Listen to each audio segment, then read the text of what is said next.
my Laplace u is actually the partial u, then I mean, probably I can now express it in a more concise fashion. So equals to u, okay, x1, x1, okay, the second order derivative on x1. And then plus u, x2, x2. And then plus onto u, xn, xn. So good. So in our case, that's perfectly aligning to what we have, the pattern that we have used for 1 dimension, 2 dimensions, and 3 dimensions. So good.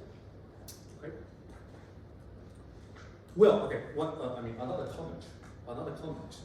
Regarding the shape of, regarding the formula of Laplace, which is that you see, it only depends on one thing. Okay. It only depends on how many dimensions that we have. However, it doesn't depend on the coordinate that we select. Why is that? Okay, so okay. This is actually very useful. Yeah. Okay, so let me see if I can also So let's say I'm having a 2-dimensional. Okay, this is my new 2-dimensional. Wait. Okay, this is my new 2-dimensional coordinate. Okay, originally I was thinking something like this. Originally, I was thinking this like x, this is my y. Okay. Of course, I'm able to rotate it. Okay. I'm also able to flip it, something like this. This. Okay. No matter what coordinate I'm taking. So this is probably my x and y. This can be regarded as something like x prime, y prime. Okay. And this can be regarded as something like x prime prime, y prime prime. Right? Okay, so I'm using different coordinates, but all these coordinates they are representing exactly the same thing, which is the 2D plane. Okay, in front of them. Okay? And you see that on this coordinate, if I'm talking about a u, okay, depending on x, y. Okay, if I'm talking about u depending on x, y, of course I can also rewrite it as another function, for example, as u1. Okay, which depends on x prime, okay, y prime, right? It can also be rewritten into something like u2 of x prime prime and y prime prime. So good? So good? It's just, it's all the same function. I'm talking about exactly the same function. It's just that I'm changing the coordinate. I'm changing how I'm representing the whole thing. Okay? And is there any reason? Let me see that. Good. Okay, this is actually very useful. But probably the problem is that I won't be able to save that. Oh, actually, I can save that. Okay, so the new policy is that I'm going to use this. I'm going to use my tablet, okay, to write down the main main materials. And I'm going to use this, okay, for Scratch. Okay, or especially when I illustrate something that's more subtle, or like demonstrative examples. Okay, so let's go back to our topic. So you see, my Laplace u is what? My Laplace u is actually my partial. Sorry, it's actually my uxx uy thing. My uxx u plus uyy. So is it good? There is no auxiliary term. Okay? And since, you see, don't forget that my u, you see, don't forget that my u xy equals to what? Equals to u1 x prime and y prime. Right? And that means what? That means my Laplace of uxy should also equal to what? Am I right? Because of what? Because you see, Laplace is here. Laplace. Oh, sorry. This is like. Is this Is better for you? Or not? Okay, I hope so. Yeah. You see, Laplace is an intrinsic property. The sum of the three second-order derivatives, okay, of USL. Therefore, my Laplace uxy equals to my Laplace u1 x prime, y prime. However, what is the Laplace of u1? What is the Laplace of u1? Given that my u1 is a function depending on x prime, y prime.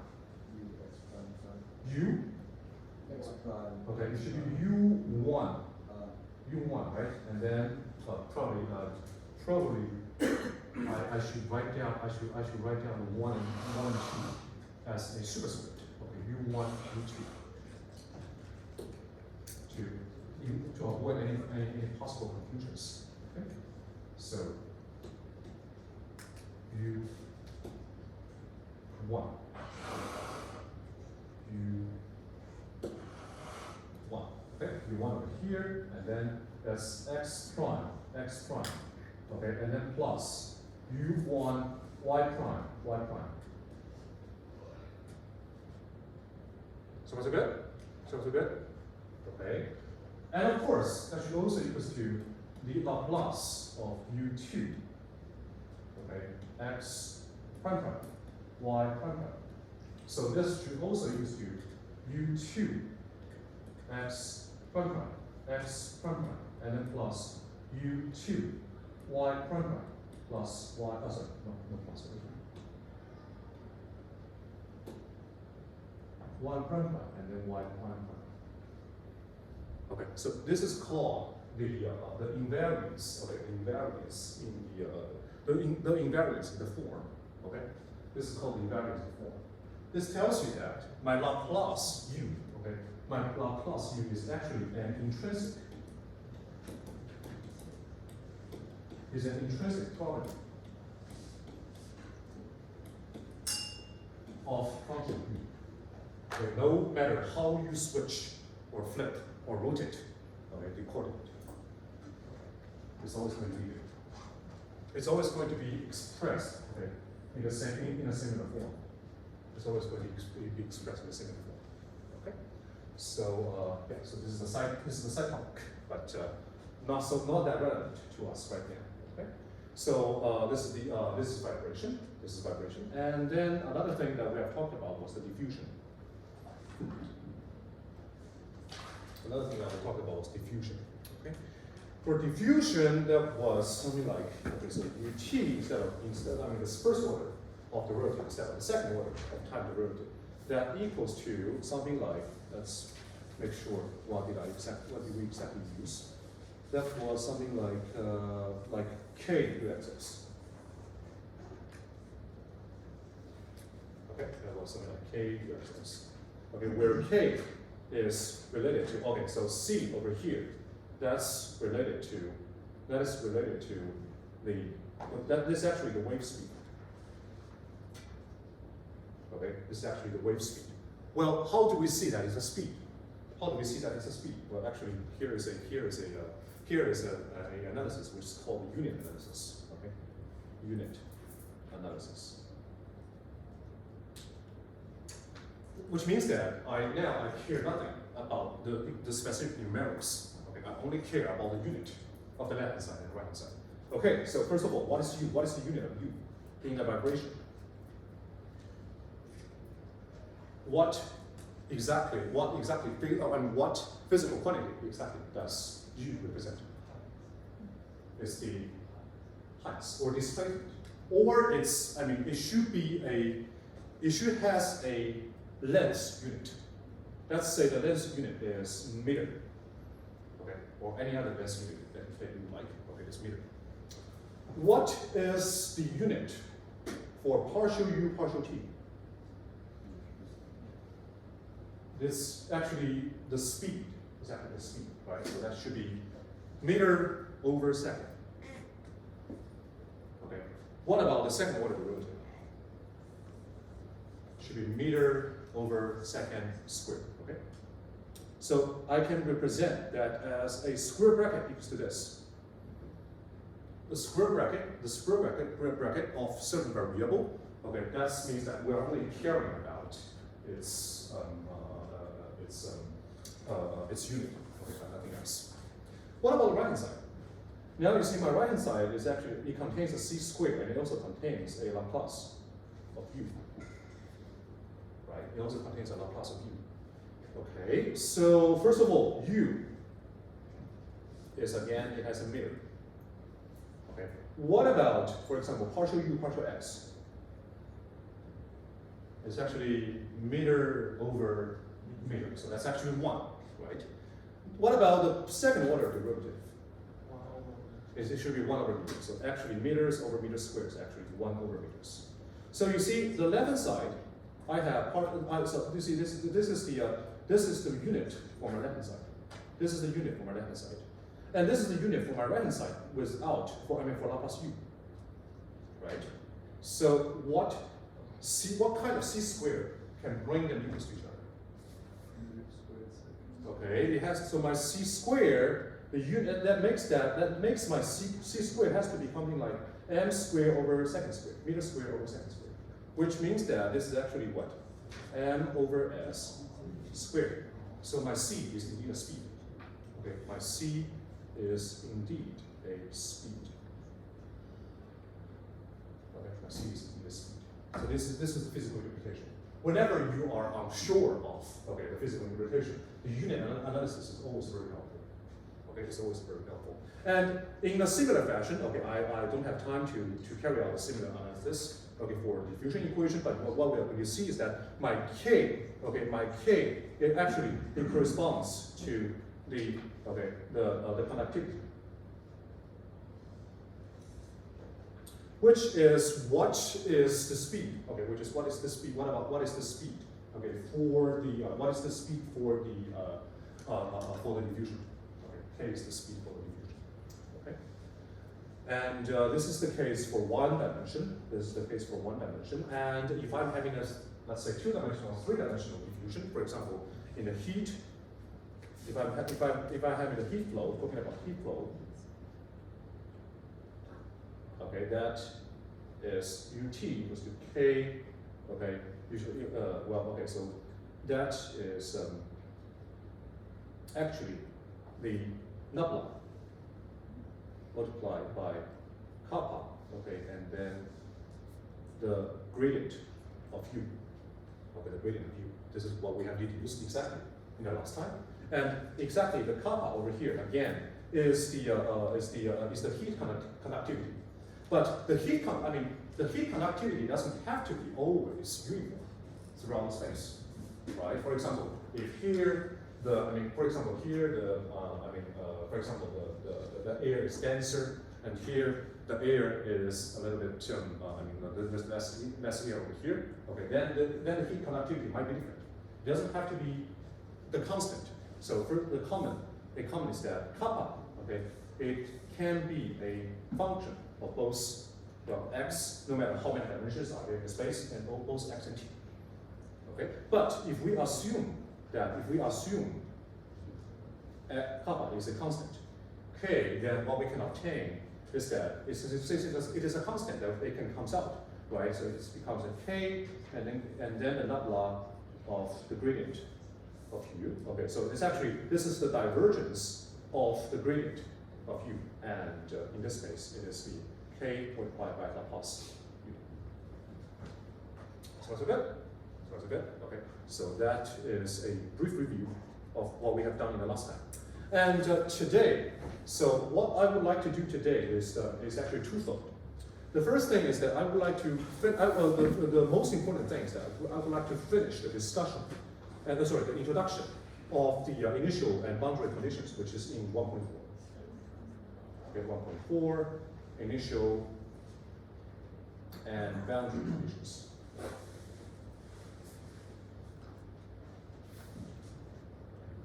Okay, this is the first priority of this class. And if we have if we have any time left, okay, I'm going to probably add 2 more topics. Okay, the first topic is about what you are going to see on page, what you can see on page 22 and 23, which is the sound. I'm going to deduce exactly how the equation of sound comes about, and that can be also as a reference as a completion for 1.3. Okay, okay, for examples of the derivation of PDEs. If we still have time, then probably we can also talk about the Schrödinger equation. This is a very interesting topic, although I'm not a physicist nor a chemist, but Schrödinger equation is a very important class, okay, of PDE, and actually it could be very useful. It's actually very relevant to the of course it's very relevant in quantum physics, okay, but it can also be very relevant to our daily life in chemistry. Okay, so I'm going to introduce a little bit about that. Okay, so let's first talk about the initial and boundary conditions. So you see, indeed, as the example that we have discussed in the first lecture, right? Without the auxiliary, so without the Young or Schrödinger,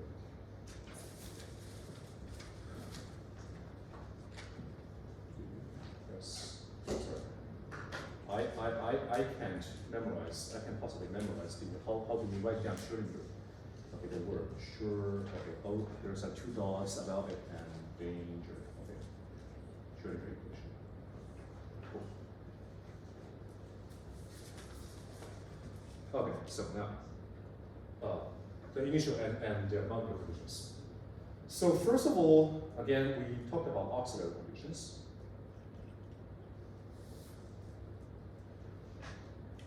So without any auxiliary conditions specified, usually for a differential equation, no matter ordinary differential equation or partial differential equation, it can have infinite many solutions. Okay? However, there's only one reality. You see, whenever we want to use the partial differential equation or any model, it's a model. You see, in 1.3, partial differential equations serve as mathematical models of reality. Okay, serves as certain type of simplified description of the reality. And since we are modeling the reality, of course, we want to model PDE. PDE is a model. It's a mathematical model of reality. And if we want to build a model of reality, or we always would like our model to have the capacity, first of all, to predict and to explain. Okay, and then help us to understand the mechanism. Right? So some of the model you can only predict, some of the model you can only explain but not predict. Some of the model can do all the job. Okay, that these are actually background model can is in certain area, and actually that will actually boost or benefit a lot the studies in such an area. Okay, but at least if we want a PDE to have the power to predict, then of course we want the solution to be unique. Why is that? There's only one reality. At least in the Newton's word, there's only one reality, right? I cannot just write down a piece of equation and then say that, you see, here I'm having 2, 3, multiple, or actually infinite many solutions. And any of that can be true. Now I'm using that to predict my work. See, that basically tells you that your mathematical model is very useless for the general public, because there are infinite many possibilities, and your model is not preferring any one of them. Okay, so usually if I want to predict, I want my solution. Probably another time. I want my solution to be determined. Okay, or even unique. And indeed, the uniqueness of partial differential equation is actually a very important research object, okay, in the field of partial differential equations. And not all the partial differential equations even specified with the initial and the boundary conditions. Okay, they are unique. Their solutions are unique. Okay, it's not necessarily true. It's not necessarily true. But okay, for linear equations, for linear PDEs, for linear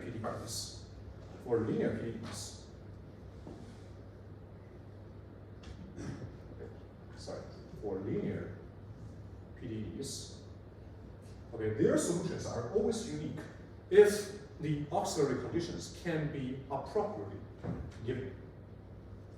Okay, and the auxiliary conditions, they usually, because you see, so far the PDEs that we have encountered, they always contain 2 different types of independent variables, right? One is time, another one is space. Okay, so for any condition, for any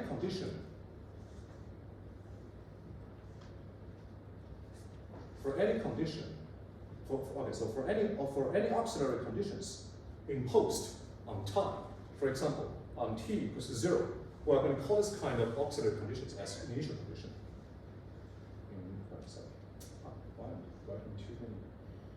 Initial conditions.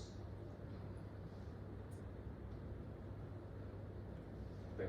They're all initial conditions. And there are also conditions that we specify, for example, on the boundary of the domain that we are talking about.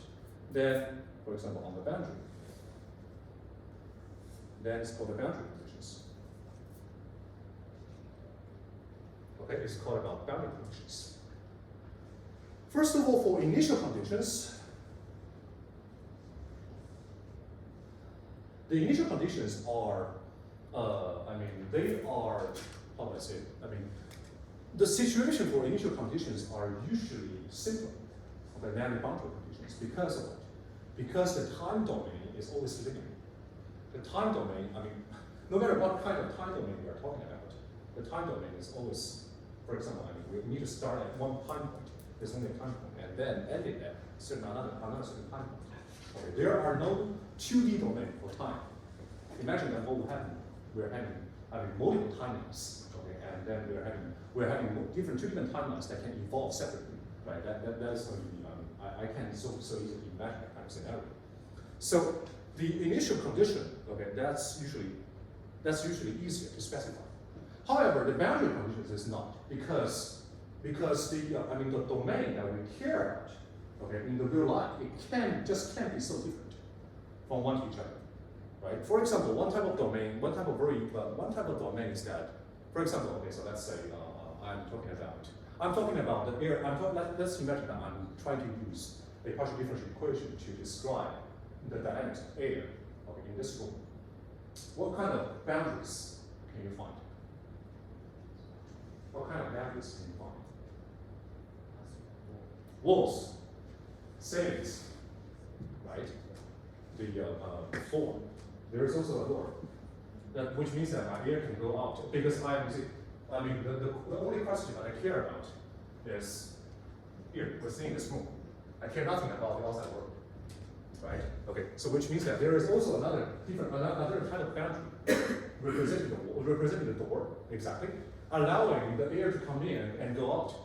Okay, but it's not reflecting, nor absorbing, because there is also something that's happening in the outside world, and I don't know anything about that. I have to make some assumption. For example, one thing that I can easily assume is that, okay, I assume that the air is always coming in, okay, through the door. Air is always coming in through the door. And for other boundaries, okay, some of the boundaries they might be, for example, absorbing. Because, for example, if I have an air exchanger, okay, they always keep absorbing the air and then pumping in the air, right? And for other types of the boundaries, they might be reflected. Then the molecular in the air, okay, whenever they goes to the wall, they will be bounced back, right? Okay. So you see, even as simplified and idealized as this room, okay, the boundary can be so different. Different types of boundary there will be different types of boundary conditions imposed for them. Okay, so the boundary conditions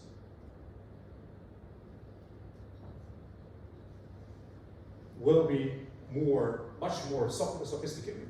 And in this course, although we are only dealing with linear equations, we are only still be able to introduce and focus on actually a very small group of boundary conditions, but they are the basic ones. They are the most elementary ones and basic ones, and we are able to use them, okay, to get into the door of boundary conditions. And in the future, if we have the luxury, if you will be entering such, for example, an industry that involves the simulations of partial differential equations, then what we see is that a very tiny change in the boundary conditions may make your whole simulation to die, or to blow up, or to, get into very bizarre situations, okay, without any cost. So now the initial condition, going back to the initial conditions, there are, okay, so probably we can start from the initial condition of ordinary initial conditions, right? If, for example, if I am talking about the initial condition for an ODE, let's say dx over dt equals to fx, what type of initial condition do I need to specify? What do I need? What do I need to specify the initial condition for this ordinary differential equation? I need x0, right? I just need x0. x0 equals to, okay, sorry, x evaluated x0 equals to something. Let's say x0 subscript. Okay. What about this one? What about the second order derivative? Okay, of x equals to fx. What about this one? What initial condition do I need? Okay, x0 and x prime 0. I need x0 equals to x0 and x prime 0 equals to, let's say, x1. Okay, why is that? Can anybody answer that question? Why do I need two different initial conditions? One regarding the one regarding the x itself, another one regarding its derivative, first order derivative. There are two constants to. There will be what? Two constants to. There will be two constants, okay, to deal with when we solve after we have solved the equation, right? And something you might be a little bit if you took ODE a long time ago, you might have already forgot. Okay, what does it mean by two constants? But I have a more direct way to show you that. Imagine that we have already solved the whole equation. Imagine I have already solved the whole equation, and now let's say I exactly know my dx over dt. Okay, on the right hand side is actually the gt. That means that I have solved this equation and I know exactly the right hand side. Right now, what do you need to do to obtain the solution? You need to do the integration. You need to integrate gt, right? If I want to integrate gt, that means that I need to understand what is x0.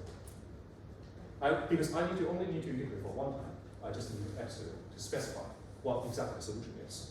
And if I am doing this, for the second order derivative, let's say gt, then how many times of integrations do we need? We need two times. Okay. So again, we need two initial conditions to specify what choice do we make, okay, in each of the integration. Okay, so two. So this is the case for ODE. Probably I'm going to raise the boundary conditions, and we are going to decide later. And for PDE, that's the same thing. Okay, for PDE, that is the same thing. So generally, if we are talking about if the largest order of the derivative on time is 1. So for example, whenever we are only having ut in our equation, okay, whenever we are having only ut in our equation, then we just simply need something like ux t0 equals to, let's say, 5x. Okay, we just need to specify the initial value for u, okay, at the beginning.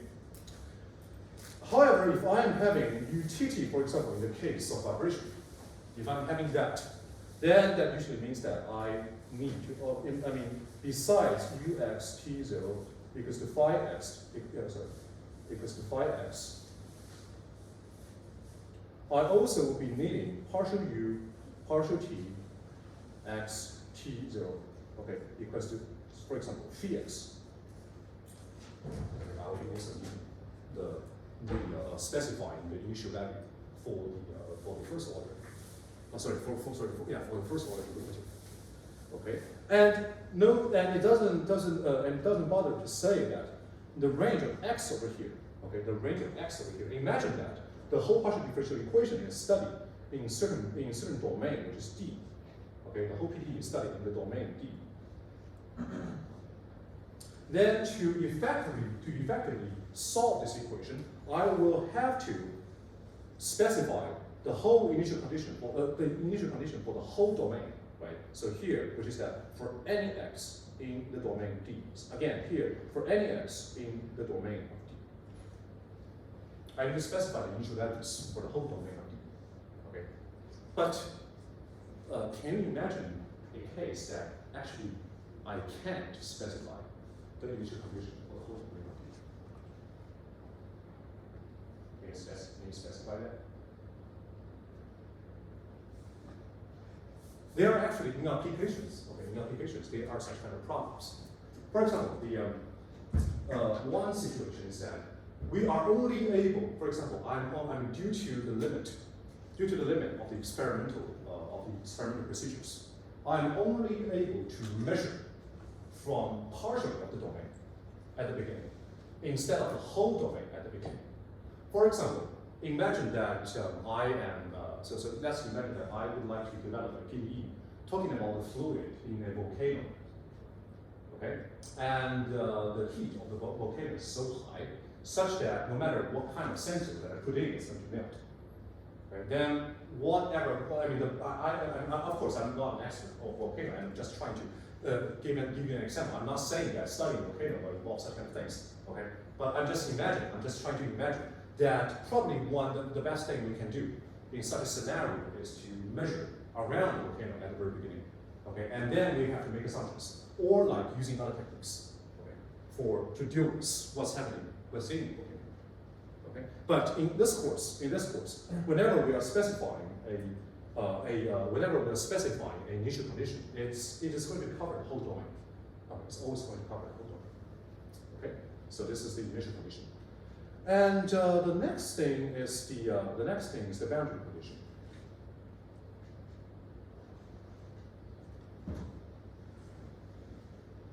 Okay, the boundary condition. Okay, the boundary condition is set. Okay, so let's imagine for simplicity, let's say we're talking about a 2D domain.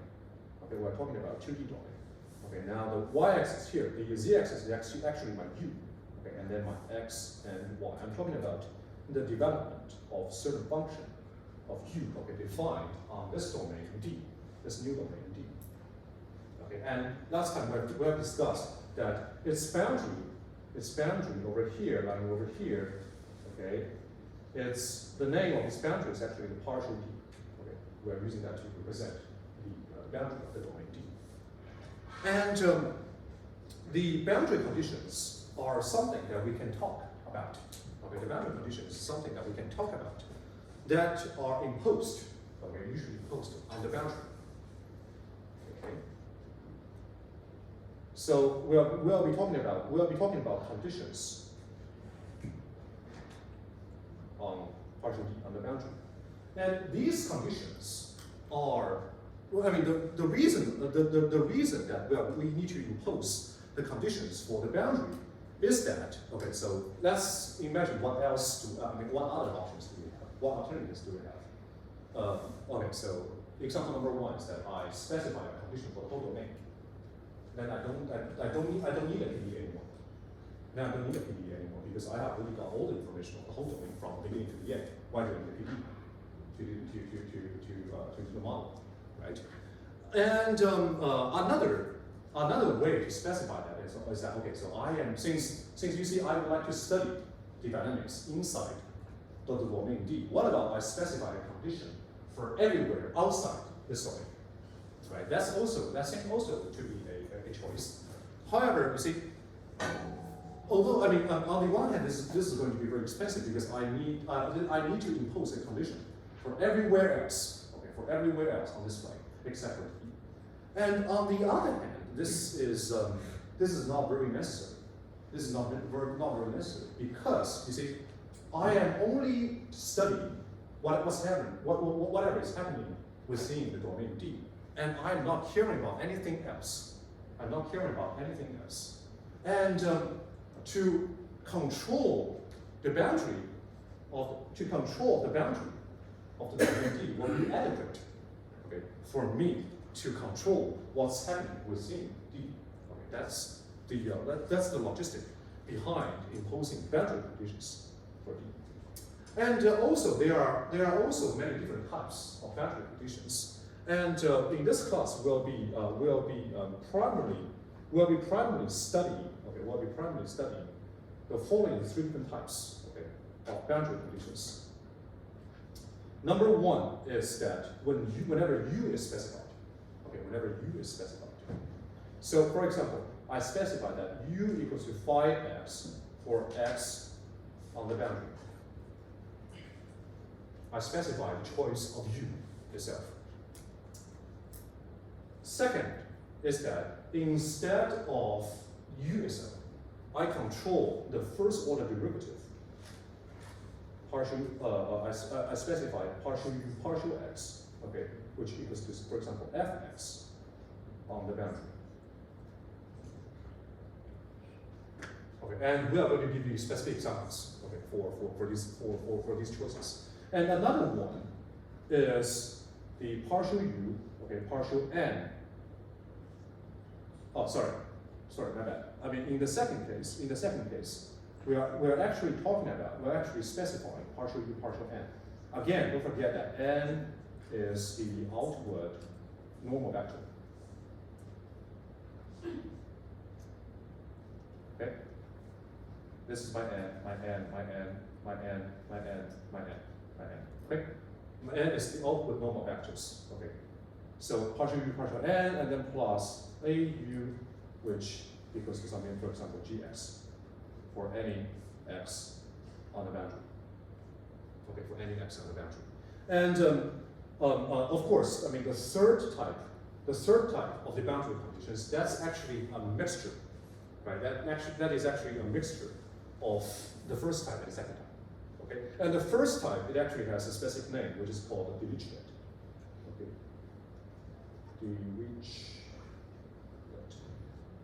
Dirichlet relation. And the second type is actually has a name of Newman relation. Okay, Newman relation. And the third type has the name of Loving relation. Okay, in the name of three different mathematicians. Okay, namely these three different types of conditions. Okay, and well, let's see. And these conditions, they can be actioning upon different types of boundaries. Okay, and when we are talking about the boundary conditions, okay, whenever we are talking about boundary conditions, let's talk about possible boundaries that we may be able to encounter. Okay, so boundaries. The boundaries. Well, what boundaries do we have for the vibrating string?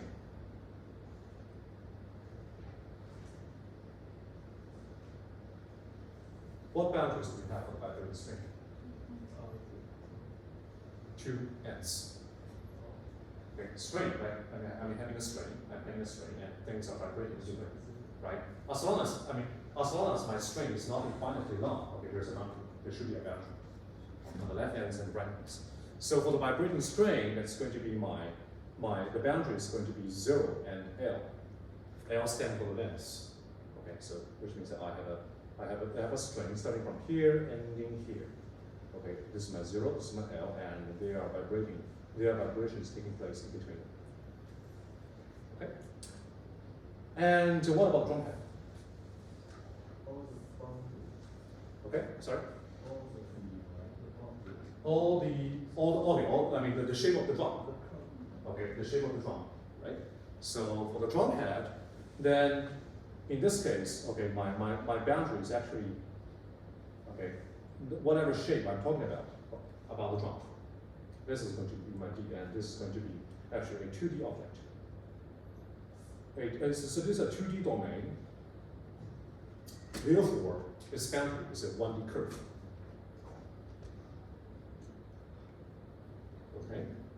And what about the diffusion? Surface.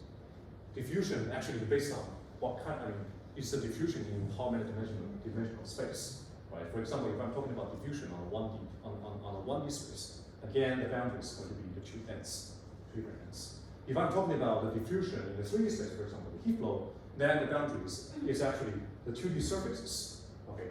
and which is surrounding the domain that I care about. Okay. In the case of diffusion, that's going to be it could be, for example, in the heat diffusion or the heat flow. Okay. In this case, it's actually the 3D domain. Okay. And it seems that it's not very helpful for me to. Okay, so let me draw this. Okay, let me draw this. Okay, to indicate that it's actually a 3D object. Okay, and so it is a 3D domain. So it's actually going to be a 2D surface for my partial P. Okay, for my boundary. Okay, and so let me see.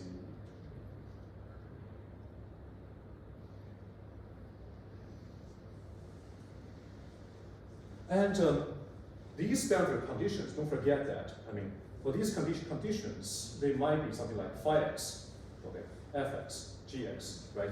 I may always specify what exactly the u is on the boundary, or the partial u, or the first order derivative, okay, along the ultimate normal vector is on the boundary, or their sum, okay, their linear combination on the boundary, okay. But whenever homogeneous, okay. So sorry.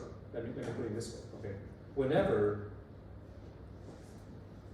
u equals to 0 on the boundary, or partial u partial n equals to 0 on the boundary, or partial u partial n plus au, okay, equals to 0 on the boundary, okay. In these cases, okay, we are calling these types of boundary conditions when the function values vanish, okay, on the boundary, we call them to be homogeneous. Okay, we call them homogeneous boundary conditions.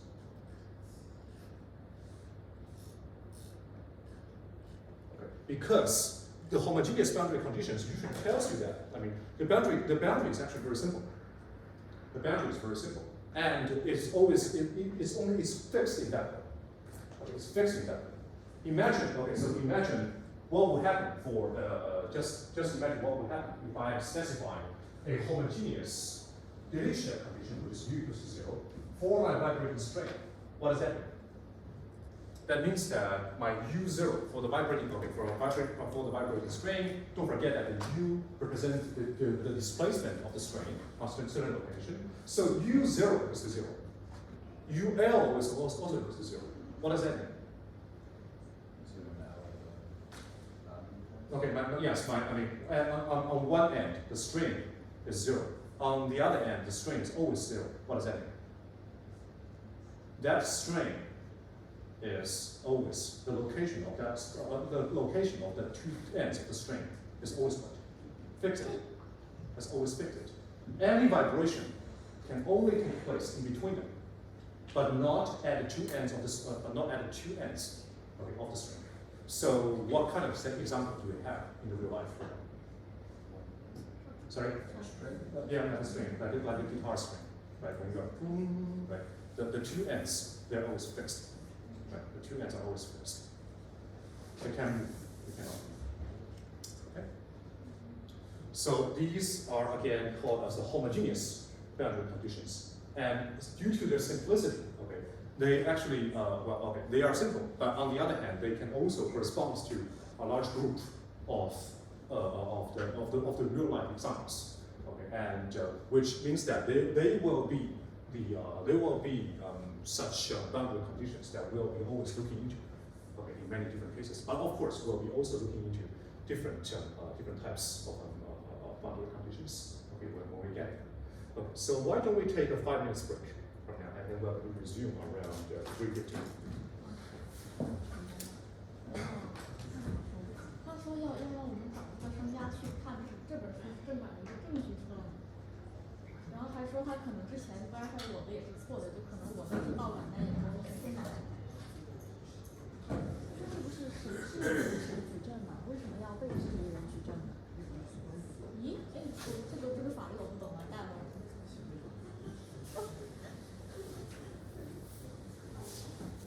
既然要上提供证据。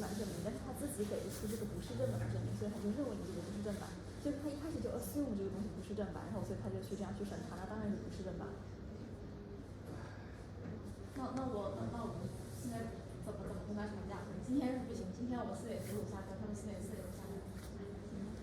你说下课，等一下不是下次你想我们只有明后2堂。等一下，现在去看。哦，对对，你去。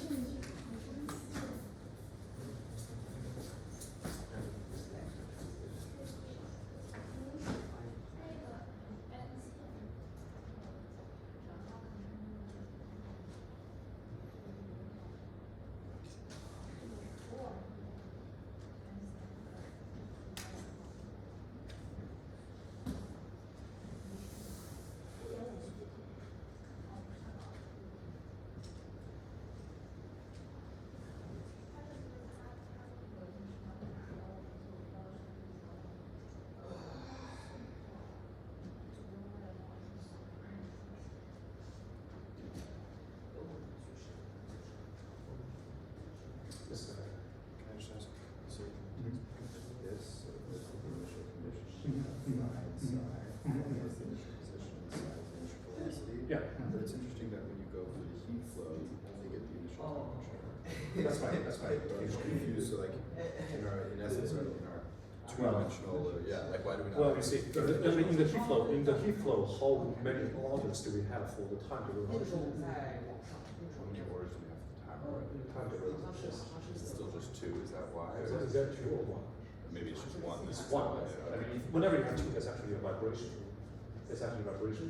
Got So it. you're in the heat flow, what you have is partial cells here. Yeah. It's actually here. It's whenever you are dealing with, I mean, let's say one order of time derivative. Okay, then we actually only use 1. It's just, I guess that's just funny to think about because it's like a higher dimensional problem. Higher dimensional, well, okay, higher spatial dimension. Yeah. Okay, and that means that of course the boundary conditions will be more complicated, but doesn't mean But not the that initial. initial ones. Okay, cool. Thank you. Sure.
So I just went to our vending machine and successfully make it jammed.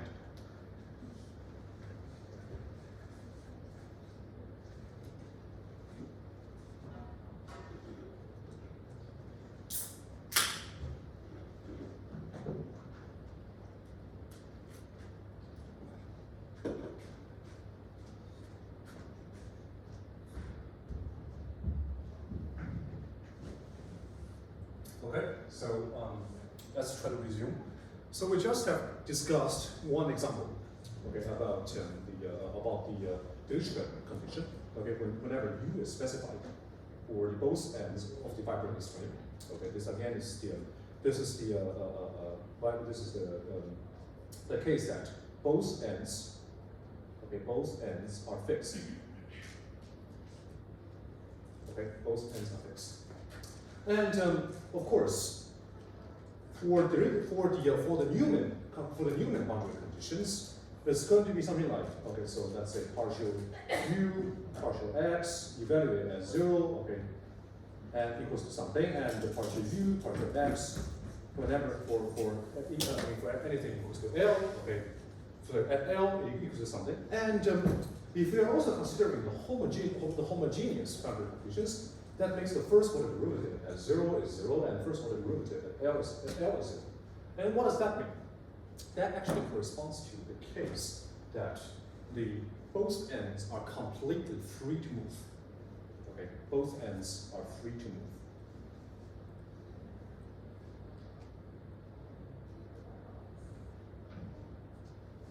Okay, both ends are free to move. What does it mean? You see, when both ends are free to move, what is the tension at the ends exactly?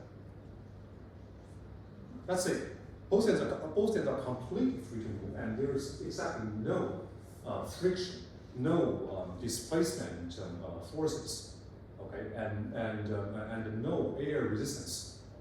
Both ends are completely free to move. What does it mean? What can we say about tension on both ends? There's no tension.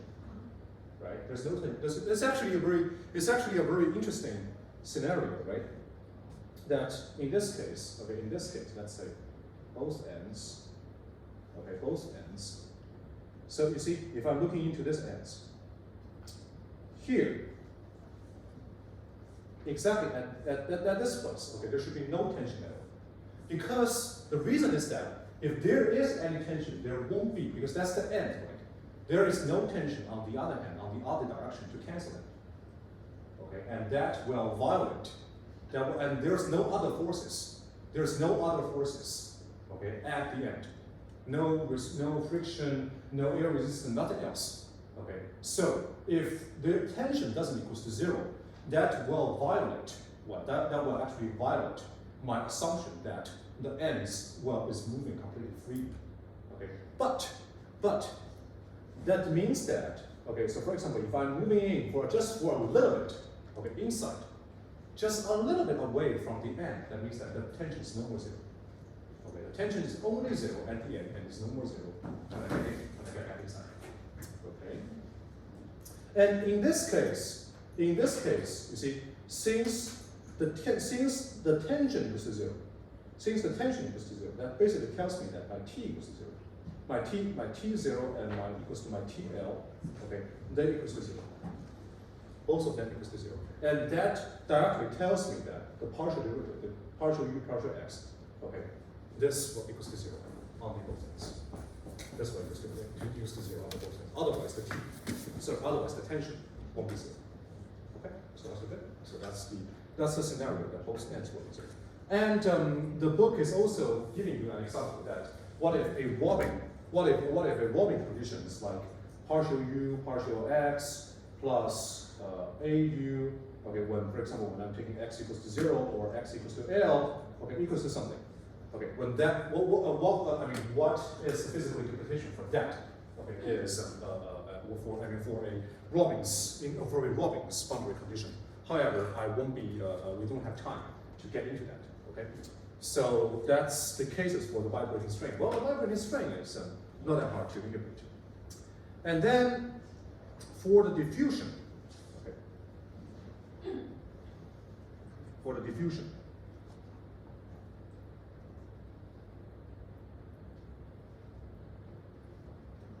Okay, for the diffusion. Okay, then let's just say we're talking about diffusion in 3D it doesn't really matter. It can be 1D or 2D or 3D. Okay, diffusion in space. So that means that I have a domain D, and I have a domain D that could be 1D. Well, in 1D, that's actually one piece of the line, right? Okay, or 2D or 3D, and then I'm having its boundary condition as the part. I'm having its boundary as part of D. Okay. So imagine a scenario that this domain, no matter what it is closed, completely closed. Closed means that there's no flow that can go in, there's no flow that can go out. Okay? Scenario number one. Okay, scenario number one. There's no flow cross the boundary. There's no flow cross the boundary. Okay. Then, what can we say according to the Fick's law? What can we say according to the Fick's law? You see, the Fick's law tells us what? That, okay, so let's say this is a tube, and this is a tube, and there are Fick's law, okay? So there are tube, and there are flows, okay, that can goes this side or this side, okay, in this tube. What does the Fick's law tell us? For diffusion, what does the Fick's law tell us? It tells us that the flow equals to what? The flow equals to what? Equals to k multiplied by what? Partial u, partial x. This is the one dimension. This is the one dimension scenario, right? If we are talking about, let's say, a not that regular boundary, okay? And I'm saying that here, at this point, okay, this is part of partial d. This is part of partial d. And I'm saying that at this point, there's no flow. At this point, what can I use? What can I use? What does it mean there's no flow? Because of what? Because you see, because the flow is always proportional to the spatial gradient, right? So this basically tells me that, okay, here the spatial gradient, okay, on this direction, which direction? Which is again the n, right? The n, the outward normal vector. My partial u, partial n on this point that equals to 0. Again, you see, this is a logic, right? The domain is closed, which means that there is no flow across the boundary. Okay, there's no flow across the boundary. If there's no flow across the boundary, according to the Fick's law, the flow is always proportional to the spatial gradient. The first one, the spatial gradient. That also tells us that the spatial gradient at the boundary should exactly be what? Be 0. Should exactly be 0. Okay. So in this case, it tells me that partial u, partial n, that equals to 0. Okay, for whatever for whatever x on the for whatever x on the boundary. So far so good. So far so good. And another case is that, okay, let's say, again, consider that this domain, this domain is such a domain that no matter what we have, okay, no matter what we have initially inside this domain, okay, then the boundary of the domain is absorbed. Okay, the boundary is absorbing. The boundary is absorbing that no matter what kind of, let's imagine that is a heat. Right? and imagine that's a heat. Or let's say the boundary is the boundary is certain material that's absorbing whatever is inside. Okay, whatever is inside this domain. The boundary is so absorbing that any of the materials, okay, any of the materials that has arrived at the boundary will be absorbed by the boundary and never comes back. Or another interpretation is that anything that arrives at the boundary will just go out directly and will be never able to come back in again. And one example for that is one example for that here is in the 1D case. Okay, in the 1D case, well, actually 2D case is that let's say I am having a solution. I mean, this is the real solution. I mean, in the chemical sense. Okay, I'm having a solution, and here this is my solution on the left hand side. This is my solution on the right hand side. Okay, I'm having a glass of solution. A glass of, I mean, this is the solution.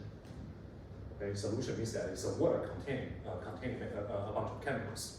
Okay, and I have a membrane in the middle. I have a membrane in the middle. And unfortunately, this membrane is the molecular, okay, the molecular contained in this solution can only go in one direction through this membrane, and it can never go back. It can never go back. So, which means that all the molecular that arrives at, use another color, all the molecular that arrives at this membrane will just go rightwards directly, and will be never able to. In this case, this is also an absorbing boundary condition. In such absorbing boundary condition, what kind? In the case of such an absorbing boundary, what kind of boundary condition do you think that we should pose? Again, no matter if U represents a heat, represents the heat, or the U represents the density of certain material, as long as such material goes to the boundary, it will be absorbed right away and will vanish. What does that mean? Or what kind of boundary condition do you think that we should use? Okay, now let's say let's again imagine that. Let's again imagine that. Okay, so let's imagine that we are having let's say 1,000 people in this room. Although that probably is not legal, right? But let's say 1,000, and there's only one exit over here. And since the class is over, anyone that arrives at this exit will just go out and will never go back in because they don't want to take the class anymore. Okay, the class that doesn't, they don't want to continue this class anymore. And so people are going out and out and out and out and out and out. And this is like, and imagine that people are doing random walk. People are just randomly going left and right, back or back, front or back, okay, in this room. And this is the only exit. What kind of boundary condition that you think that we should impose on this boundary? Once people goes out, they will never back in. Okay. That the answer is that U equals to 0. Yes, I heard some confusion, but again, in this case, U equals to 0. And the interpretation is the following. Okay, the interpretation is the following. Okay, if you see, what would happen if U over here is not 0? They may come back.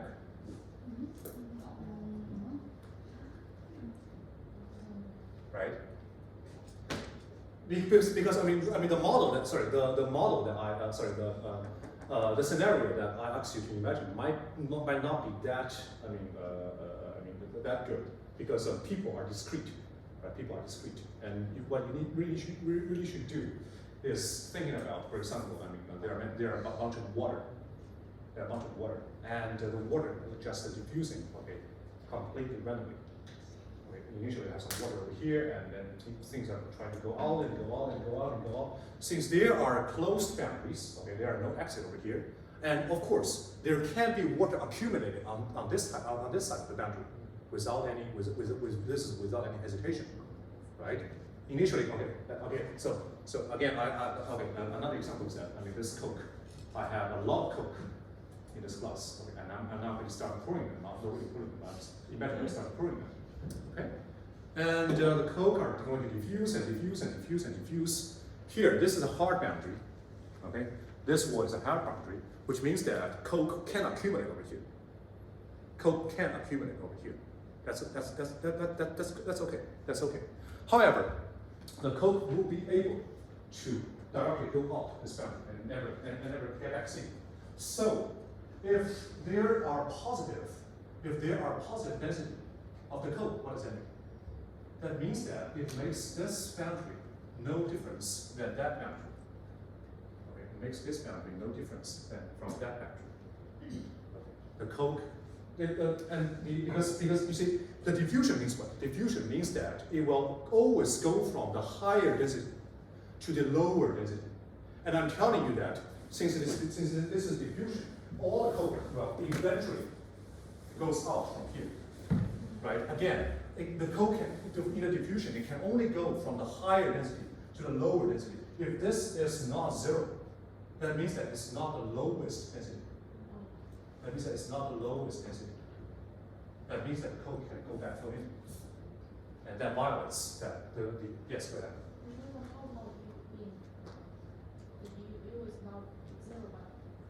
You mean U is not zero, but the minimum, but the minimum of the whole field. Is that what you're saying?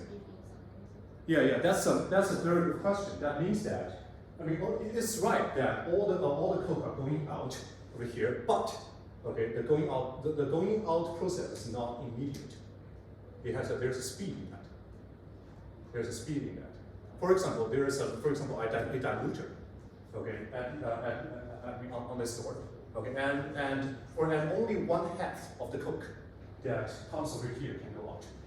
And that, in that case, okay, that means that there can be some of the Coke accumulated. That's okay. That's okay. Okay. But if all the Coke can only go out, if all the Coke can only go out directly, okay, and never go back in instantly, okay, that means that the density over there is going to be zero, which is the boundary condition over here, right? Okay, U equals to zero if the boundary is absorbed. Okay, so this is the case. And let me see. And another case is that the boundary condition U is not zero, but equals to something like GT. Let's say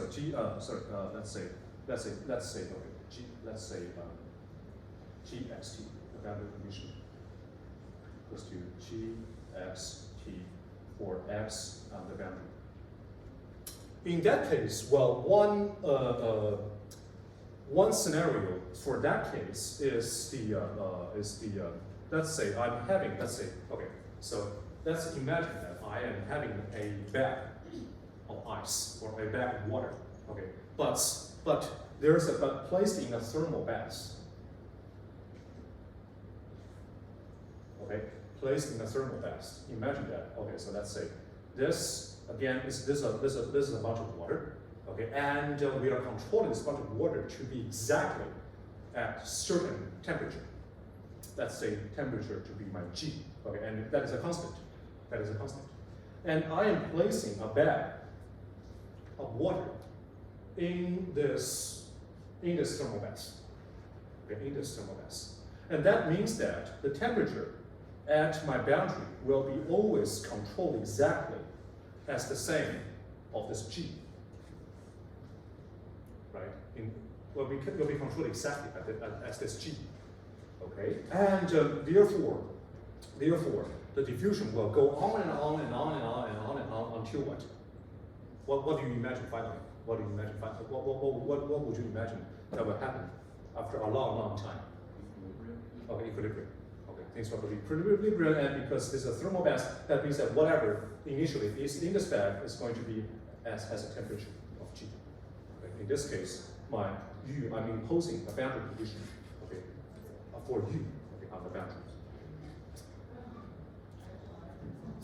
Okay, let's see what else do I have.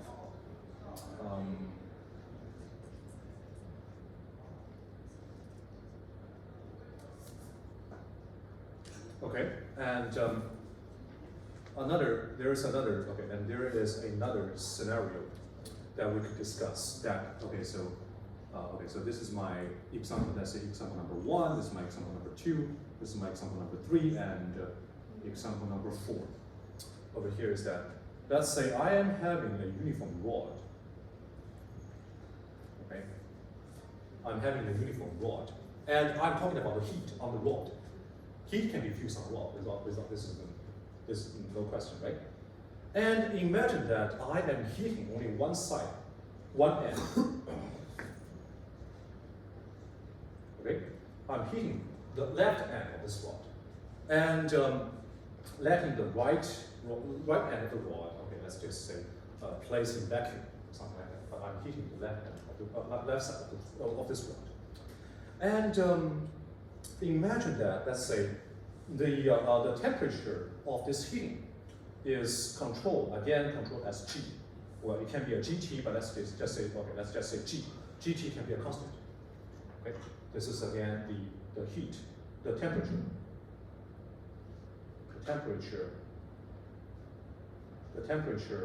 of heat. Okay, on the left side of the rod. Okay, but this rod, it has an initial temperature at the very beginning. Okay, the left end of this rod, it has an initial temperature of this at the very beginning. Therefore, that means that there's a temperature difference between initially the left side of the rod and the heating. So what do you imagine that will happen? What do you imagine that will happen on the left-hand side?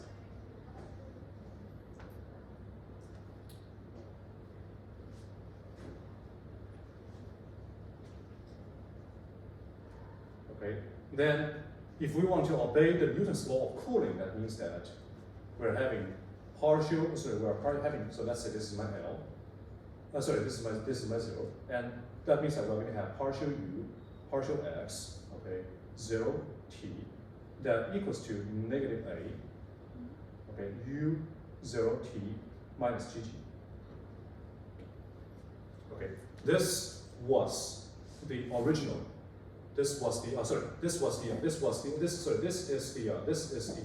U 0 T is exactly the temperature, okay, at the left end. And my GT is the temperature of the heat. Okay, there's a difference. Since there is a difference, that means that heat is going to be transferred, okay, onto the rod. Again, on and on. Okay. So this again is a type of Robin condition.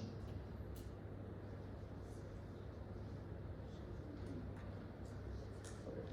This again is a type of Robin condition. Okay. So these are the examples for the diffusion of the space, and let me see if I have anything else. Okay, there is actually there's another 2 specific type of boundary conditions. Okay. Sorry, 2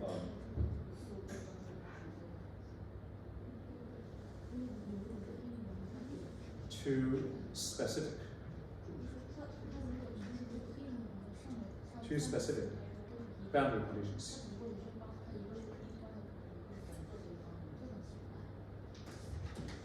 Two specific boundary conditions. One specific boundary conditions is that there can be conditions at infinity. There can be conditions at infinity. For example, the diffusion equation. Okay, the diffusion equation, and there might be some time, okay, in the examples that we don't really care about the domain that we're talking about.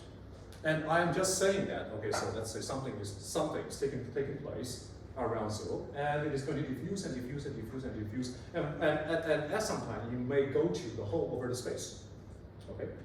And in that case, people usually need a boundary condition, because in this case, it's not a closed domain anymore. Okay? But in this case, it involves all the space. Then the boundary Okay, the boundary is no more about the surface or the two ends. It literally has to be the boundary of the whole space. But what is the boundary of the whole space? It's actually only the infinity point, right? For example, if I am having a number axis, right, and one going to the negative infinity, another one going to the positive infinity, what's the boundary? It's only the two infinity on the two sides, right? Then in the boundary condition, in this case, will be exactly the conditions at infinity. And one thing that, this will not be very frequently appearing in our discussion, but if that happens, then one boundary condition that's usually used is something like setting the u infinity as 0. Okay, setting the u infinity as 0. For example, for the diffusion, let's say something, again, I'm pouring my Coke, okay, over here. And because, so a very natural thought is that initially, the density of the Coke over here is going to be high, and then this one goes down because of the diffusion. But if I'm talking about something that's infinitely far from me, okay, if I'm talking about somewhere that's infinitely far from me, because that's so far, so that's not so easy for that place to get my Coke, right? Okay, so we would like to, so in this case, we would like to say that, in this case, we can assume that the density of the Coke at the infinity points, okay, they are going to be 0 and kept as 0 because, again, it's infinitely far from it. Okay? And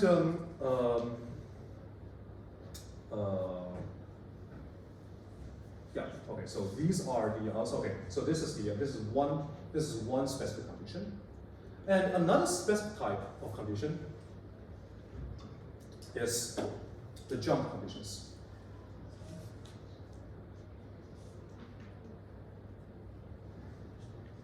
Okay, it's the jump conditions.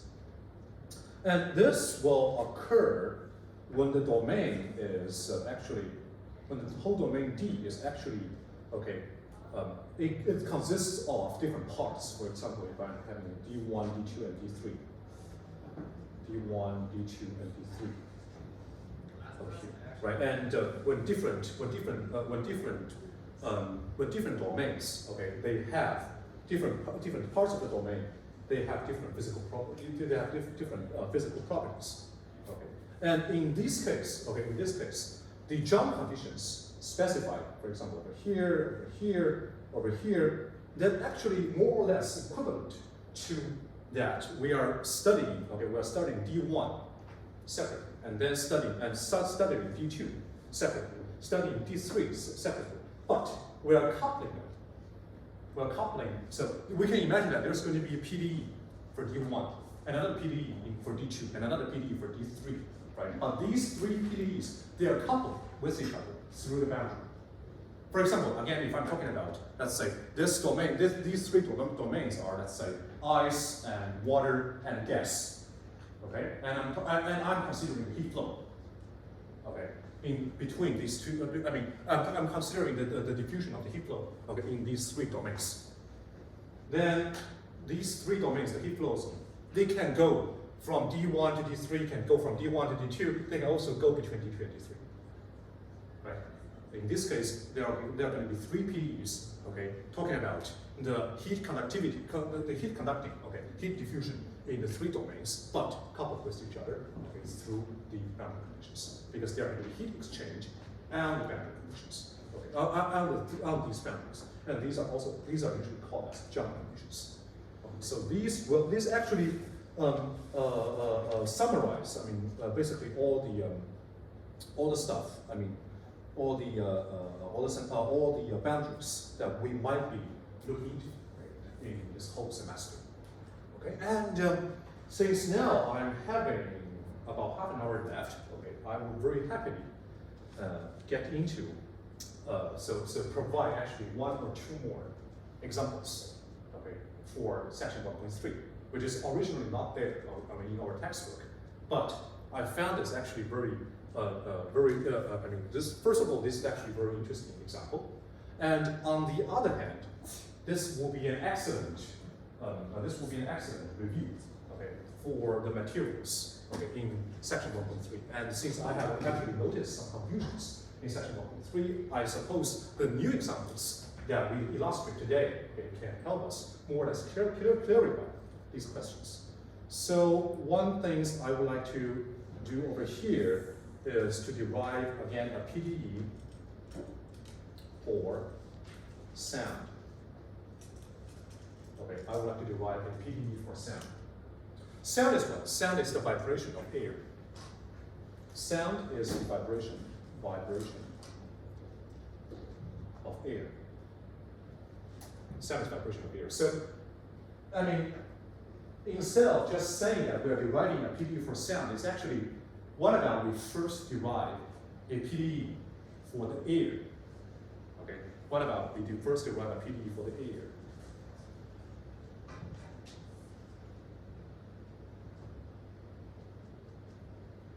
And you may right away react that, okay, PDE for the air, so that's actually what? That's actually fluid dynamics or air dynamics. Because air is also another type of fluid. And when is the PDE for air is involved, is actually used in the industry every day. For example, you take a plane. You take a plane, you need to study how the shape of the plane is going to interact with the air, and how does the dynamics of the air is going to action upon the plane. Because if the plane is not so well designed, then it may crash. Okay, it may crash. And when there are turbulence, and if the shape of the plane cannot help it to stabilize itself, it may also crash. Okay, that kind of things. And well, okay, so to be a little bit more sensitive, okay, missiles. Right? If you want to launch a missiles on your ground and you want to use that missiles to target to another target, okay, then of course you want your missiles to be to be properly designed such that it can launch, it can go out, so it can go up, okay, and then go back in and then target your until you finish your mission. Okay, so the air dynamics. The PDE for air, okay, that's actually one of the central study object, okay, in the theory of PDE, or in both in the theory and application for PDE.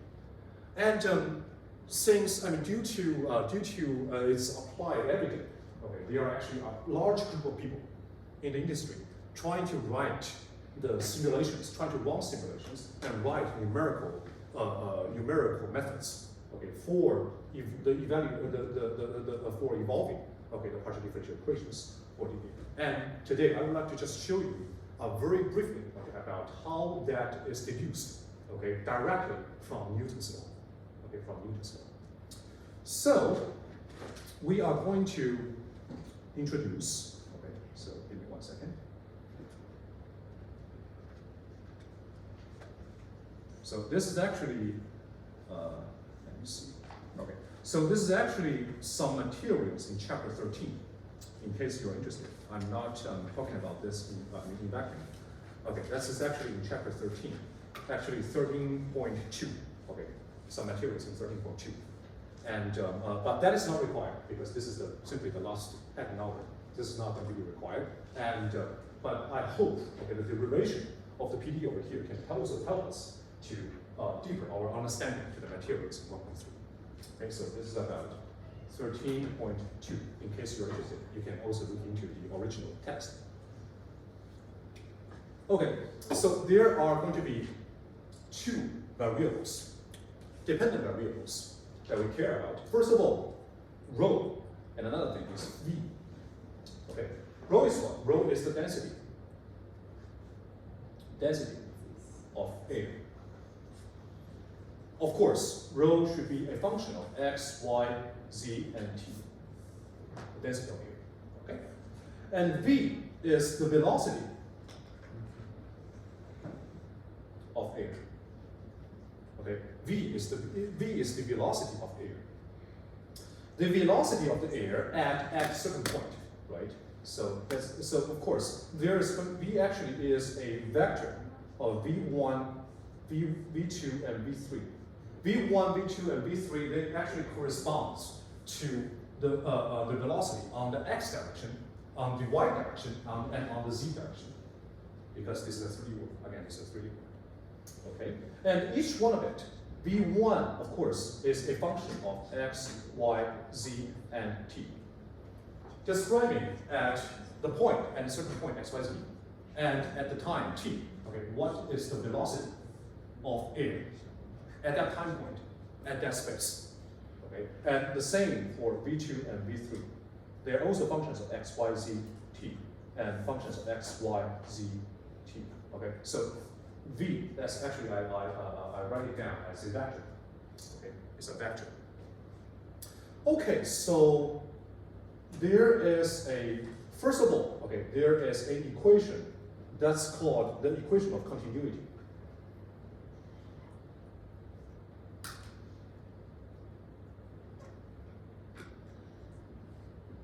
Okay, that's called the equation of continuity. And the equation of continuity, it's only one thing, it only corresponds to one thing, one simple fact in physics, which is that the amount of matters is conserved. The amount of matter is conserved. Okay, so air, I mean, which is a simple fact. I mean, if I'm only considering this amount of air, okay, it's not going to, there won't be more air to be created, and the air is not dying out. Okay, they will always exist, just be displaced from one place to another. Okay, in this case, so it's about the conservation of matter. And the conservation of matter, this is something that actually we have discussed before, okay, when we were talking about the heat flow. When we were talking about heat flow, because at that time we said that, I mean, the heat, okay, the total amount of heat is conserved. Now we're saying that the total amount of matters, okay, is conserved. So that is to say, let's say, first of all, let's say in certain domain D, okay, again, we're talking about certain domain D, and this D is a 3D object, okay, this D is a 3D object. I'm talking about the 3D domain D, and which means that if I am integrating the density of air in this domain D, what do I get? What do I get? The total amount of the air, or mass, okay, mass of the air, okay, in this domain. Then what is its time derivative? What is its time derivative? So first of all, since we are eligible to switch the order of integration and differentiation as much as we want, okay, so this is a hard law that we stated, right? So this, of course, can be rewritten into something like the integration of rho t dx. Well, okay, sorry, I should actually write down the dx here as actually a let me write it down as so this is usually what people use when we are doing the multivariate calculus, right? Using the dx and x as a vector to represent, actually I'm differentiating dx, dy, dz. Okay, so far so good? Okay, so yeah. Right, so the time derivative of the total mass in this domain, actually it equals to the integration of the time derivative of the density of the air in every point in this domain. So far so good? But however, how can, since I'm talking about the domain, in what way can we change the amount of the mass of the air in this domain? It can only flow in or flow out through what? Through the boundary. Okay, it can only flow in or flow out through the boundary. And we have exactly done the same. Okay, for the mass for the amount of heat before, right? So now it's about, we can rewrite it as, okay, the boundary partial d. Okay, so rho, okay, multiplied by rho multiplied by v. Okay, sorry, rho v n. V and multiplied by n ds. And let me explain a little bit. So you see, what's happening is that now you see I have a boundary, right? I have a boundary. And on my boundary, you see, first of all, I'm now calculating at a certain point. Let's say this is my certain point x. Okay. At this point, I'm calculating at this point how much of the amount of air is going in or going out. Okay. So it's about two different things. First of all, it's about the rho. It's about the density at this point, because the more air is here at this point, then more likely the air will go out, right? It's about the first thing, rho, and it's also about the v, right? It's also about the speed of air at this point, right? For example, if the speed of the air is going in, then more air will go in. If the speed of the air is pointing outwards, sorry, the speed of the air, it may go anywhere. It has many possibilities, right?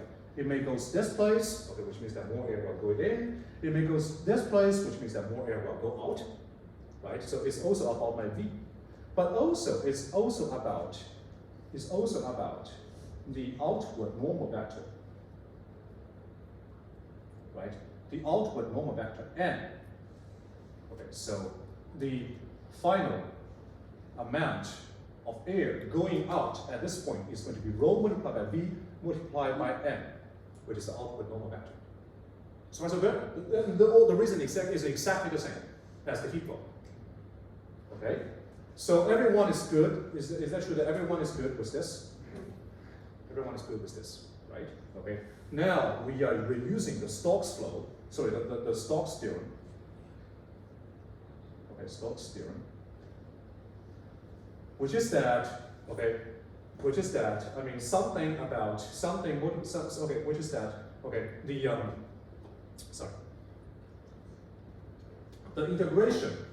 integration of a function, okay, on the boundary, for always following the outward normal vector direction, okay, that can be rewritten into the integration of the gradient of this function. Sorry, not the gradient, the divergence of this function. So that's sorry, let me rewrite it. Let me rewrite it. Okay, so that's nabla, okay, and then dot product, okay, multiplied by rho v, okay, dx. So this is d. This is the Stokes theorem. Sorry, this is the Stokes theorem. This is the Stokes theorem. Okay, so far so good. So far so good. Is there any question regarding? Is there any question regarding this the derivation of this equation? Okay, not right. Then you see here, this is the integration of d. This is the integration of d again. The d can be selected arbitrarily, right? The d can be selected arbitrarily, and the only way for this equation to be true, I mean, regardless of of my selection of d, is that I need to let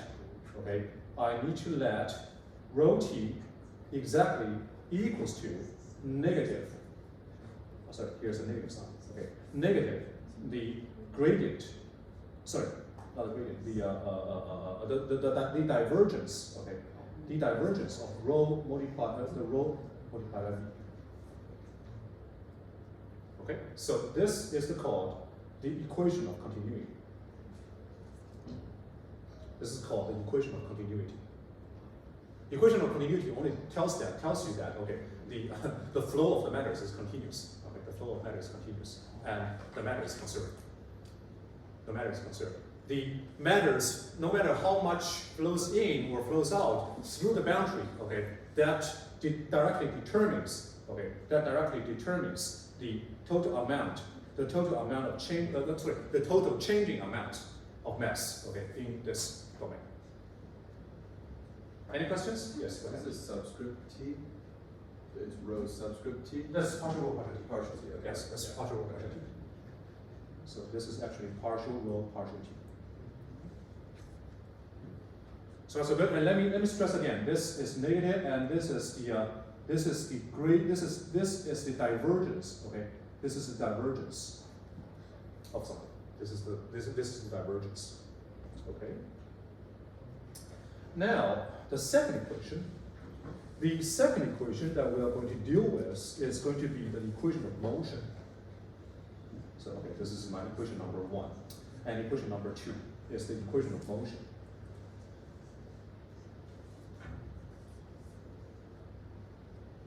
Okay? It's the equation of motion.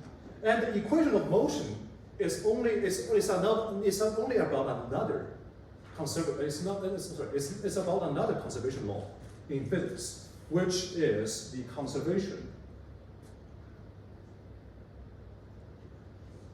of momentum.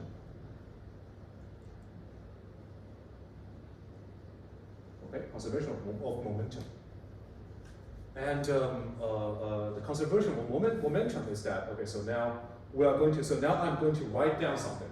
I'm going to write down something to balance the conservation of momentum. Again, we are considering what? Now we are considering so again, first of all, let's say, how do I compute, if I have a domain of D, okay? If I have a domain of D, how do I compute the total momentum of whatever matrix is it lying within D? How do I compute the total momentum of D?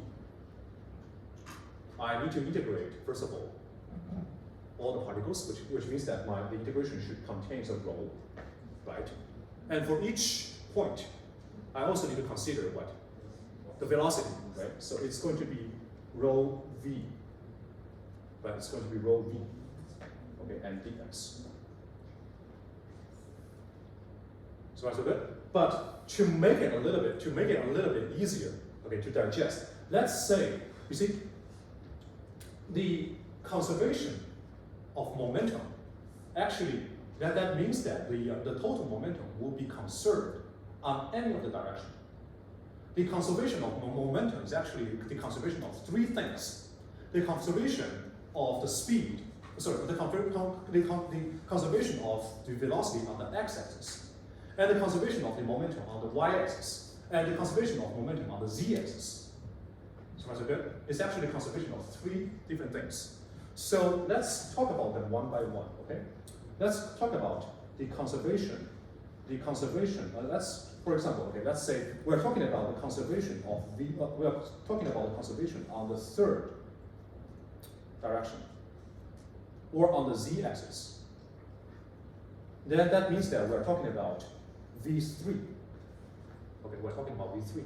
Then the total momentum on the z-axis for domain D is going to be v3, the integration of rho multiplied by v3, okay, in the whole domain, right? Then, if I would like to study the change of the momentum,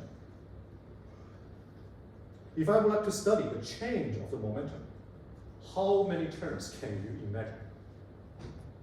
If we want to account for the change of the momentum. Again, first of all, there can be exchange of momentum on the boundary, right? There can be exchange of the momentum on the boundary. And that I'm going to write it as, okay, the integration on the domain of D, and write it down as rho v3, and then multiply by v, okay, and then multiply by n, okay, ds. The reason over here is exactly the same as above. Okay, is exactly the same as above, because over here, we were considering the interchange of matters on the boundary, right? So we talk about, okay, so you see that means that we need to care about the density. Okay, and care about how do the mass, what's the velocity of the mass, okay, inside or going outside. So rho v multiplied by m, okay? Here, I'm talking about the exchange of momentum. We're talking about the exchange of momentum on the boundary. So the amount that we really care about is actually rho v3. That's actually the momentum on that point of the boundary. Rho v3 is the momentum on the boundary, right? right? Is that right? Rho is what? Rho is the density. Density is the mass at infinitely small point. Okay, so mv, that's my m, this is m multiplied by v. Okay, and the exchange rate is going to be rho and so it's going to be v multiplied by n. This is exactly the same as above. So far so good? So far so good? Any question over here? Okay, so again, this is the exchange of momentum on the boundary. Of momentum on the boundary. Okay, this is the first term. And then there are actually other terms.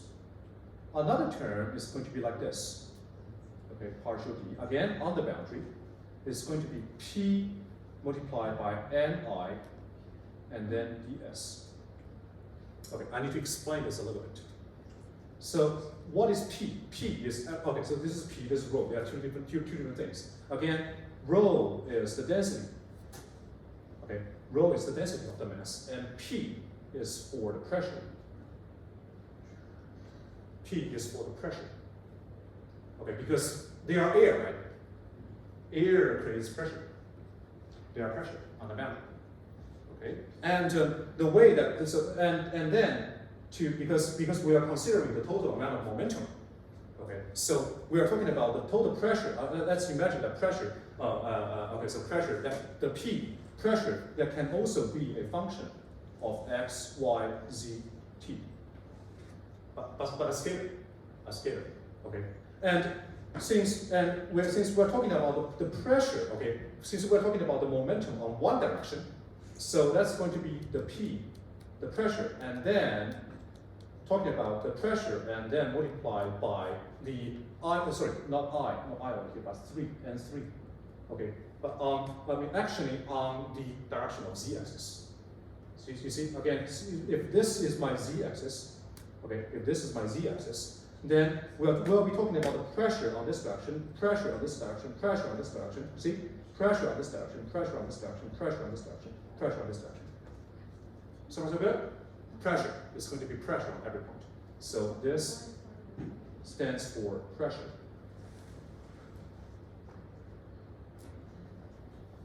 Okay, this stands for pressure.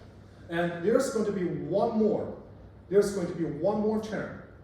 And this term is going to be, okay, I call it as the external force, rho Fi, well, not Fi, but F3. F3 dx. So here on the right hand side is what? The right hand side is the total amount of force. External force, actually. External force. The total amount of external force that is actually not on every single point in this domain. Okay, there might be external force, there might not be. So, and for simplicity, we can just simply ignore. If we say that, okay, so I am letting this group of the air is moving completely freely by themselves, then I can just say that F equals to 0. Okay, F equals to 0. And there's no external force, and then so the left three things will just be adequate. Okay, and again, let me write again by the Stokes by the Stokes law. As the right hand side is this rho or p? So, sorry. Is it rho F3 or p? Yeah, it's rho F3. Sorry, let me write this a little bit more clearly. Okay, rho F3. Okay, I hope this works. Rho F3. Then by Stokes law, okay, by Stokes law, I can just rewrite it. Okay, you see this is about the outward normal vector. This is also about the outward normal vector, right? Then I can just process them with the Stokes law. And now what I'm obtaining is that in the 3D, when I'm integrating in the whole domain of D, that means that, okay, by partial rho vi, okay, over partial t plus not log, okay, the divergence of rho v3, okay, sorry, since I was talking about the third direction, right? Okay, so v3, rho v3, v, okay, and then plus partial p over partial x3. Well, actually, in this case, x3 is actually z. Okay, and then minus rho f3 and dx equals to 0. Okay, and so finally, because you see again, the domain is arbitrary, right? The domain is arbitrary. So if I want this equation to hold for arbitrary domain, then what I need to do is that, okay, so which means that this equation will be 0. Okay, what I'm integrating will be 0 anyway. So that will essentially give me, and if I simply open all the bracket, okay, now I'm trying to open all the brackets, then what I have right now is that is rho partial v3, okay, partial t, and then plus, okay, v multiplied by partial v3, and then plus v3 partial rho partial t, and then plus the gradient of rho v, sorry, not gradient, but divergence of rho v, which equals to negative partial p, okay, partial x3, and then plus rho f3. Okay, I know this is a lot. This is a lot. But finally, okay, finally we will be able to end up with the equation of the motion. Okay, we will be able to end up with the so if we are taking v1, v2, and v3 together, okay, and then combine them up, we will be able to obtain something that's much neater, okay, much neater, which will finally become partial v, okay, the whole velocity over partial t, that, and then plus v, and then inner product with the gradient of v equals to f. F is the total force, and minus 1 over rho, the nut, the gradient of p. Okay. So this is the so-called equation of motion. This is so-called the equation of motion. Okay? This is the so-called equation of motion. So the whole bulk of, and let me write down. So this is again the equation of motion, and let me rewrite the equation of continuity over here. This should be again partial rho partial t, which plus the divergence of rho v over here equals to 0. Okay, the divergence of rho v over here equals to 0. And this is the most general form of aerodynamics, okay, that is used, throughout study and throughout the aerodynamics study field. And one of its simplification that you might have heard of is the so-called Navier-Stokes equation. Navier-Stokes equation. And in the next lecture, we'll be talking about the well-posedness, okay, which means the uniqueness and existence of the solution. Okay, the well-posedness of partial differential equations. And I can tell you that the Navier-Stokes equation is its well-posedness is still an issue, or people still do not know about. If the Navier-Stokes equation is solvable, or if the Navier-Stokes equation if there is only one unique solution, or if that well-posedness, the uniqueness and what? Sorry, my brain stopped to function as well. The existence and uniqueness of the Navier-Stokes equation. Okay, or if the equation is stable, because when you are trying to solve the Navier-Stokes equation, then what usually may come is that in the solution, it may blow up, it may goes up to, the density, for example, the density of the air, it may goes up to infinity when you try to solve this equation. And that kind of things cannot happen in the real life, right? Why is that? That is because, you see, when we are accounting for, although everything completely obeys the Newton's law of the Newton's law of force. One problem right here is that it assumes the matter of air is infinitely divisible, and everything can be completely represented by what? By the density. But in the real life, that's not the real life, right? We know that the air is made up by actually many, but discrete many molecules. Discrete many molecules, right? That makes the PDE as a very good approximation, okay, to the description of the air, but not the real one. Not the real one, okay? But however, the Navier-Stokes equation is so much used, okay, so extensively used, that people, almost everyone relies on the Navier-Stokes equation to deal with the fluid dynamics problems, the air dynamics problems. So if that means that if one would be able to prove that the Navier-Stokes equation is people actually are starting to suspect that the Navier-Stokes equation is not closed, which means that we are always able to construct a solution from a certain initial condition or from certain boundary condition such that the solution will blow up one day.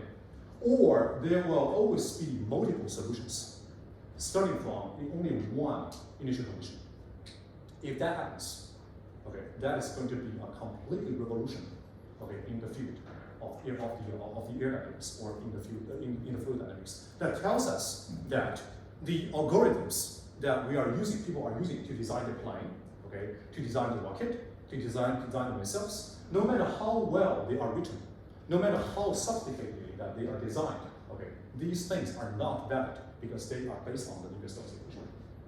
Okay, so this is so that makes the well-closeness of the Navier-Stokes equation one of the most important questions in partial differential equation, and even in the whole mathematics. That's actually one of the 7. I forgot the English name for 千禧年问题, but that's one of the seven most important math questions that were proposed at the beginning of 2000. Okay, of 2000,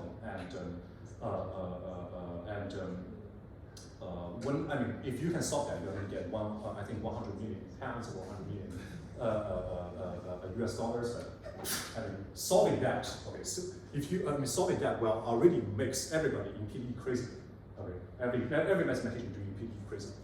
Okay, so that's a very brief introduction to the partial differential equations for air dynamics. Okay, and next time we'll be closing this topic by introducing, you see, although these two equations are so, first of all, okay, so one last question before we leave. Are these equations linear or nonlinear? Are these equations linear or non-linear? Okay, look at my second equation. Is that linear or non-linear? Is that linear or non-linear? Come on, compared to our deduction process, this is actually a very simple question to answer, right? Is that linear or non-linear? The second equation, is that linear or non-linear? Oh, okay, indeed, there's only one row in the second term, but what about v? Is v a dependent variable or dependent variable? V is a dependent variable, and we're talking about rho v, right? So that's non-linear. What about the first one? Absolutely non-linear, right? Absolutely not. So this is a highly non-linear problem. Otherwise, people have already solved this probably more than 150 years ago. Okay? This is a highly non-linear system. But if we can linearize that, if we can linearize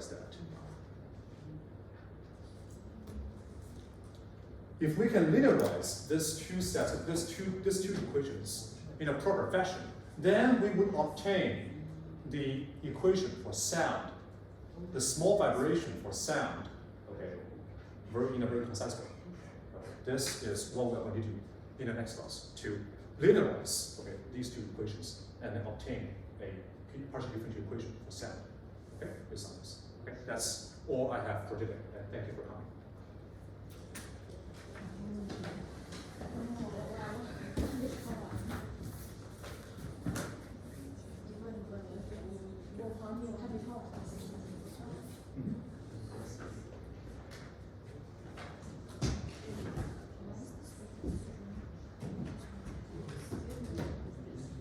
Sorry, say it again. Yeah. Why this point? I'm a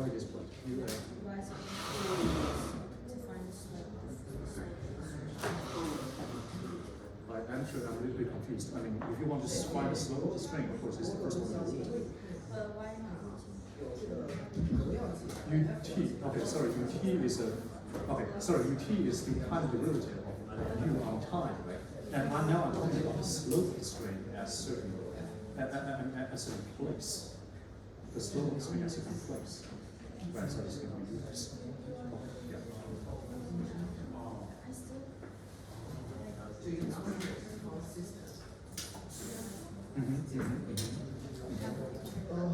Yes. So the T, the tension, actually. Yes, the tension is the inner force, and at one end, on both ends, they have different directions. Can you go back to yes, they are having different directions, right? And both of these two forces, they determine the total forces acting upon this piece of the string, right? Okay, and I'm just trying to do a force analysis, which means that I need to decompose these two forces on two directions, one horizontal and one vertical. Okay, and this one describes the components of T on the horizontal direction. Yeah. And another one describes, I mean, on the horizontal direction, the force has to be zero. Otherwise, there are going to be horizontal motion. Okay, so it basically, this is the. How do we get the force is T over this? Okay. So T, you see, T is the force on this direction. T is the force on this direction, right? Yeah. Okay, so how do you obtain the amount of its horizontal component? It's just a triangular problem, right? You get so okay, so you get so just based on this. So you see, this is the direction of T. This is the direction of T. And you know how long is this? And you know how long is this? The question is how do you obtain the length of this?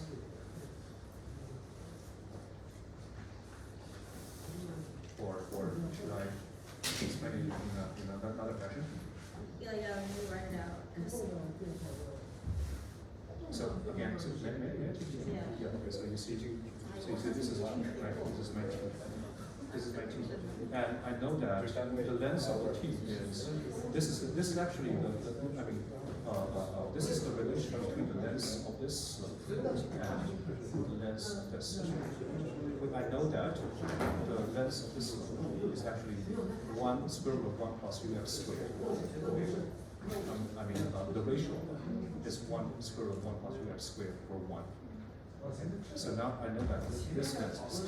The question is how to obtain the length of this. That is just going to be T over square root of 1 plus UX squared. Just get it. Wait, so.